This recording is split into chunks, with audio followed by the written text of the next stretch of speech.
Hello, everyone. My name is Emily O'Neill. I'm a senior sustainability analyst at Keramida. Keramida is the environmental consultancy that was hired by the district to assist in the development of its first climate action plan. As a part of the district blueprint under Strategic Focus 3, the district committed to identifying and creating a long-term plan to reduce the district's carbon footprint.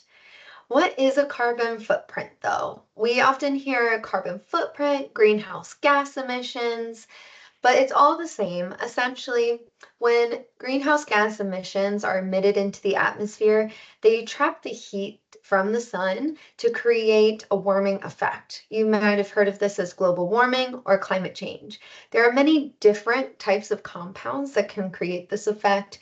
You're probably familiar with carbon dioxide, nitrous oxide, maybe some methane, but it includes many more, like even water vapor is a greenhouse gas. So for the scope of this project, we wanted to identify what within the boundary of the school district is our impact on the environment through greenhouse gas emissions. So we are going to be looking at scope 1 and scope 2.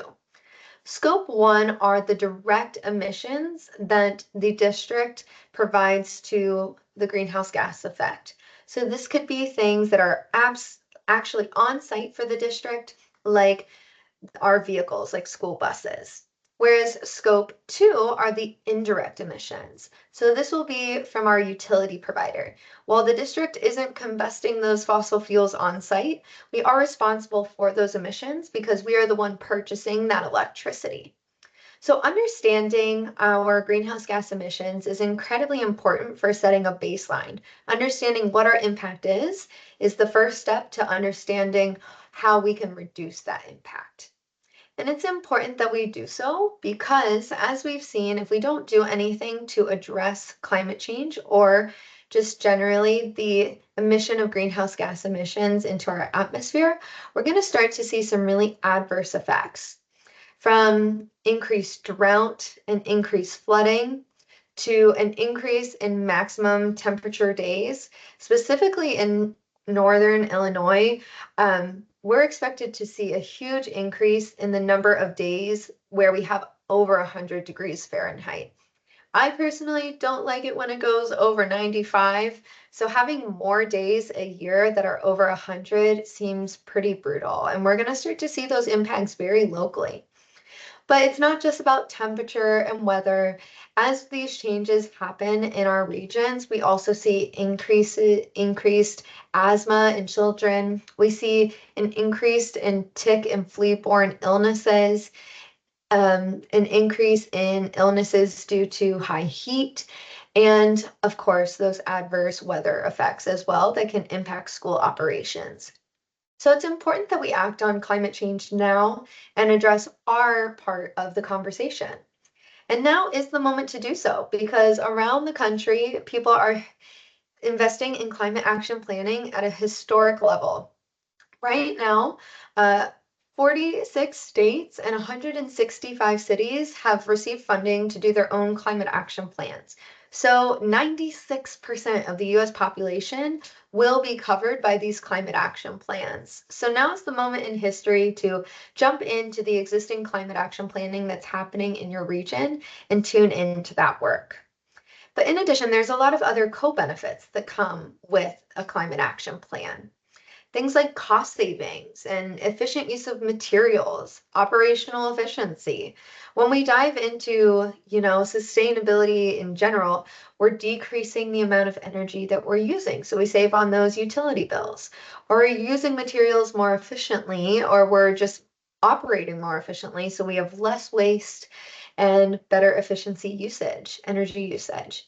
But in addition, it's a great opportunity for students to also learn along the way as we talk more about what it means to be a global citizen as well, which plays into the district's profile of a learner. So far within the Climate Action Planning Project, we have conducted a greenhouse gas inventory to start.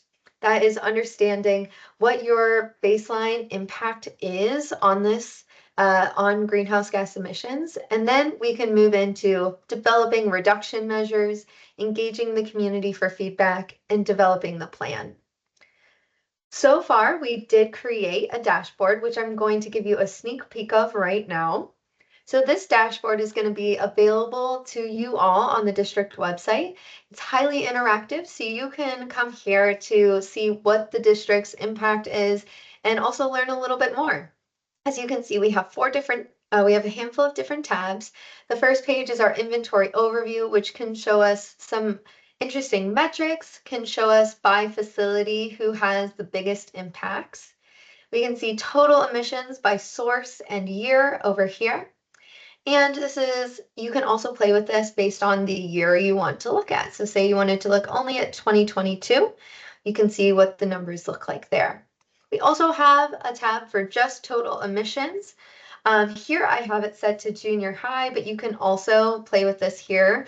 This filter is really nice, so you can see, if you only wanted to look at the two high schools, you could take a look at how those compare. Similarly, this is scope 1. Again, this is all the direct emissions. We can see the emissions by source, by facility, and again, we have that filtering capability. We can also then go to scope 2. This is around the electricity usage. This can be filtered as well. And then finally, we have our fleet. So we have total fleet emissions. Those are all the vehicles that the district owns. You can see what the emissions are by school bus, maintenance vehicle, activity, or driver ed vehicles. And you can also see a comparison for the greenhouse gas emissions from normal vehicles versus electric vehicles. I highly encourage you to check these out and play with the dashboard online to see what the emissions look like for the district. Now, before we wrap up, I want to share a handful of other things. I want to give a shout out to our advisory groups. We have a staff advisory group and a student advisory group that have been assisting in the process of developing this climate action plan. They've been helping with understanding feasibility, what targets we may be able to set, developing out actions, identifying funding sources, identifying who are the responsible parties for implementation, and also soliciting feedback from the community and receiving that feedback and integrating it into the report. Now, I've mentioned reduction measure and action several times, so I want to quickly explain what I mean by reduction measure. This is going to be the actual shift from a high emission activity to a low emission activity while continuing to fulfill the same need. So right now, the district needs to transport kids to school every day. Our current state is a high emission activity. We do that by transporting kids via diesel bus.